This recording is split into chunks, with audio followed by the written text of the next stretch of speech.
This is Rodney, head coach at Largo High School.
I've been coaching since 1993, here at Largo High School since 2000, head coach at Largo since 2018.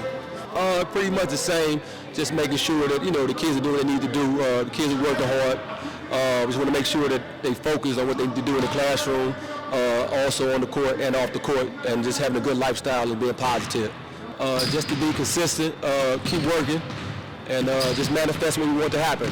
We were 12-6 last year, like you said. We want to do better this year, get a little further, and try to compete for a state championship. Definitely want to do well in the county, but everything is progression: county, regions, and then states. You just want to coach better, be more prepared. Those are all things we can work on as coaching staff, and then also convey it to the players, and hopefully the coaching environment that we set for them, they'll be able to pick up on and just keep that going. Yeah, so, summertime is the best time to work on that. We've done a lot more in the fall. We had 3 or 4 team camps. We played about 8 or 9 games this fall, kind of acclimating the freshmen into what we're doing. So we are young, but we're not inexperienced. Guys can play a lot of basketball. So even though they're freshmen and sophomores, they play like they're juniors and seniors. And just by having, they're not uncomfortable on the court. They're comfortable out there. They feel like they belong. So we're going to ride those guys and let them be who they're going to be. They'll have some mistakes as youngsters. We know that. But like I said, their time is now, and we tell them that, age doesn't necessarily is a number, but experience doesn't have a number. The first one, like I said, we got to play 22 games into the playoffs. There's some teams that are pretty good we're looking forward to, but each game's got to be the same. And some of them you can't kind of like brush over them. Like we play Flowers every year. That's our rival up, just up the road. That's going to be different, just because we can say it's a regular game, but the kids, they know it's not because they got friends over there. They play with each other. They grew up together, went to school, middle school together. So that game in itself always is on the schedule because it's going to be packed, sold out, and it's a great environment for the kids to be a part of. Same thing, he might have alluded to you when you interviewed him, and everybody's been asking that question, what are you going to do for an encore, what do you need to work on to get better? And his answer has been leadership every time. Whether I'm around or not, I come around and say, hey, he said the same thing he said before, just leadership. And what he means by that, working harder, leading the guys where they have to go. He's been here, he's been through the wars. He's the only one of 2 guys returning from last year's team that was on varsity and saw a lot of minutes. So his biggest thing is his leadership. From the neck up, between the ears, basketball-wise, he's fine. He's going to be fine.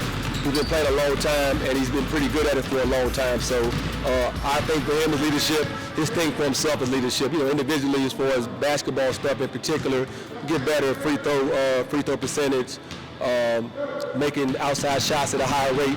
But other than that, everything he's been doing, he's done at a high level. I think it's a pretty big impact. Myself, the other coaches that have been with us since we've been here. We have 4 assistant coaches. They all played here before. So our biggest thing is just impacting the kids on and off the court, making sure that they do what they need to do. And we always talk to them as teenagers about what their adult self looks like. And even this year, we have 2 kids in the program, Andre King and Emmanuel King, that dad played for us back in 2000. We have a couple kids whose uncles and cousins have played it before. So it's coming full circle. And our biggest, like I said again, just pay it forward, making sure that the guys are, that they're good people, on the court, off the court, they're good husbands, good fathers, and whatever else they have to do with their family members. So the biggest thing is just making sure that those guys can be impactful in their neighborhoods, in their communities, and they can come back. So we have a lot of people that come back to the games. Alumni support is real strong here. and we want to make sure that those guys that are here now understand that people that come before them, that put the banners on the wall in here, they've done something for the program. So we want to make sure the environment is good, the culture is strong, and we just want to keep that going on. This group we have here is doing a good job of that. They're kind of starting to understand it, but it won't happen overnight. So like I said, we're young, but we're not inexperienced, but we are young as far as knowing what Largo basketball is and what it means. I guess all my mentors that helped me get to this point right now, all our former players that we've had the pleasure to work with throughout the years, they made us all better people, better coaches, and just anybody out there that needs a word of encouragement, keep going and you can do it. This is Rodney, head coach at Largo High School.